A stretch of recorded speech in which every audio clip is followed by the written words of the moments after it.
This road here at Supervalue dates back to over 200 years ago when the village was first made. It was the main road in Ratoath.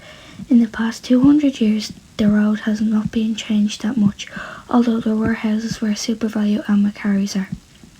The road is quite dangerous for anyone trying to cross, as a pedestrian or cyclist, and even the drivers. There is quite a few lorries that use the road that might not see a person trying to cross and could hit them.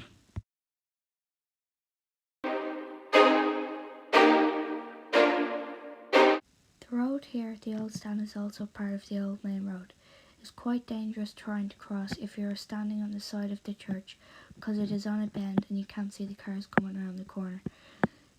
The nearest crossing is at the traffic lights up at Centra.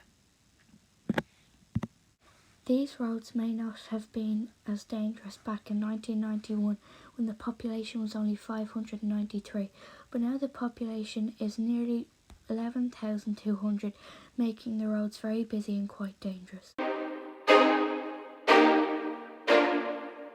Have you ever tried to cross at the junction at Supervalue? Yes. I think there should be a pedestrian crossing at traffic lights here. Yeah, because it's safer. How often do you use these paths? I use the paths once a week.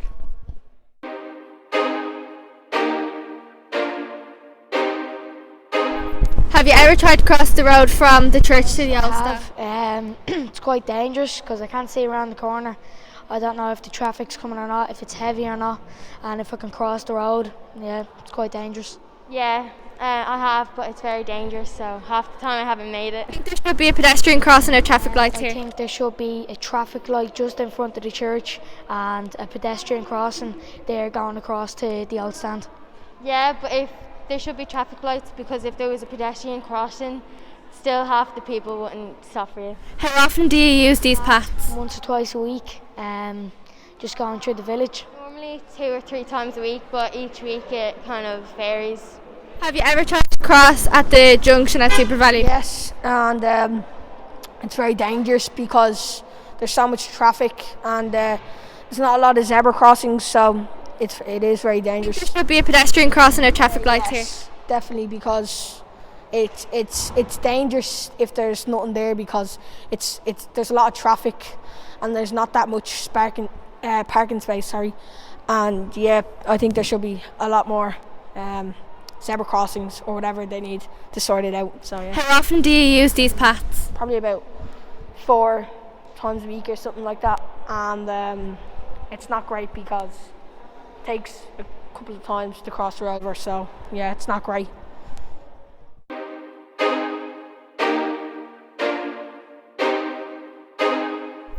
Have you ever tried to cross the road from the church to the old I've tried to cross here many times. What do you think about the traffic situation? I think the traffic situation is really bad and it's really busy. There should be a pedestrian crossing at traffic lights I here. think it'd be very useful to have these here. How often do you use these paths? I use these paths nearly every day. Crazy stories about trying to cross Yeah, here. I've tried to cross here loads of times and my dog nearly got run over.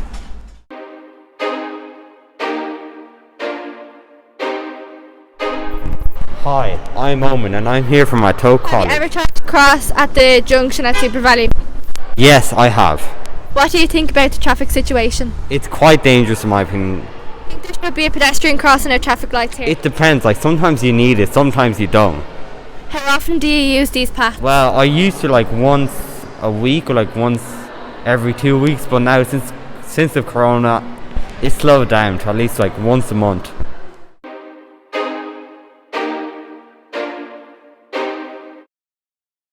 Why do you think the junction is so busy?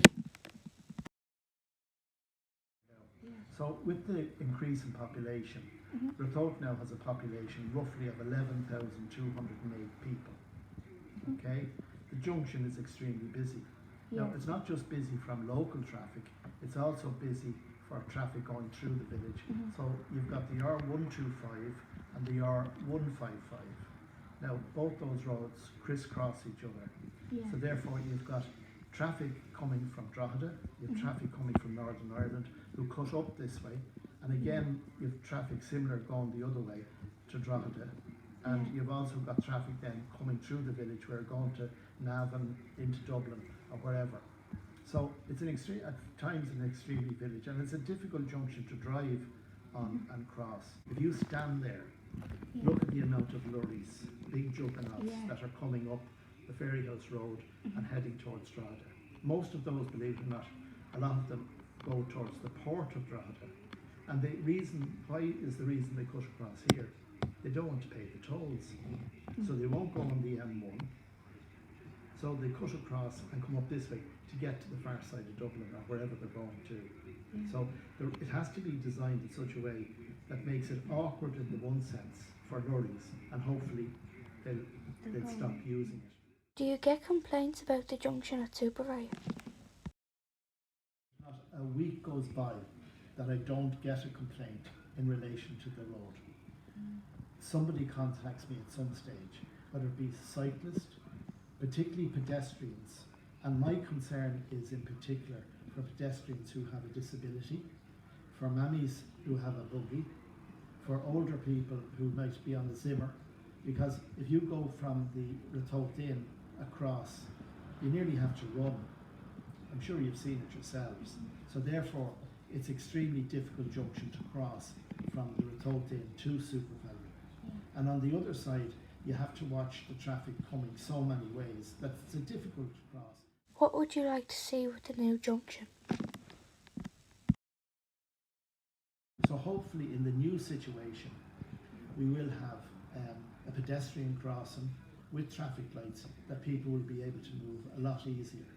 Now, the one thing that I want to see in how this particular junction is completed is that it's fully accessible for people who have a disability. And I'm thinking about, we have a house in Ratoath called Arkle House where 8 of the people there live there. It's up in Steeplechase, you probably know it, and 8 of the people there are wheelchair users. So I want a situation where they can come easily up from Steeplechase and be able to use that junction safely to get across from one side to the other. Also, as I said earlier, you know, all of the community, be they older, younger, or anybody in between, can cross safely and drive safely. Have you witnessed any accidents? We're lucky because it's a tricky junction. There's been very few accidents, and that's because people, in fairness, do take their time crossing. Do you have any stories about trying to cross at the junction? Little story was, I suppose I'm, of the older generation now, and I'm not a good runner. But I remember one particular morning, I was going across from, I had been in the dry cleaners, and I was going across to Supervalu to get the paper. And as I was crossing, a guy in a car, and I literally had to run. Because if I hadn't run, he would have hit me. And they're the sort of things that can happen there. And I've seen other people, particularly older people, who are slowing themselves. Thankfully, I'm fit enough that I'm not on a Zimmer or anything like that at this stage of my life. But for people, and I've seen women, mammies with buggies, running to get across quickly. So it's not an easy junction in any way, shape or form. And hopefully the new plans, as I said, will stop all of the fear factor that's there crossing that junction. How long would it take to complete the new junction? Very good question. And it's probably the most important question that you've actually asked me today. How long will it take? We have the design. It has to go for what's called a Part 8 planning permission. That will take about 3 months. But most importantly, after that, we have to seek funding. Now, that's the big issue. When will we get the funding to complete that particular piece of work? I can't answer that question because we simply don't know. And at the current time that we're in with COVID, with businesses not doing well, with rates gone way down, funding to Meath County Council, we will have to go to government to get special funding to do that particular job. So it's at that stage that I'd be looking for support locally because we'll have to put not just pressure on ourselves as councillors, we will also have to put pressure on our local TDs to access the required funding, because that particular piece of work will probably cost quite an amount of money. I don't have a figure, but it will be certainly up near €1 million to do the job, and that is the question I can't answer as to when we get the funding and get the job done. But it won't be for the want of effort on my part to lobby to get, and I will work with other councillors in the area as well to ensure that we get the funding that's required, not just for that but for the rest of the village as well.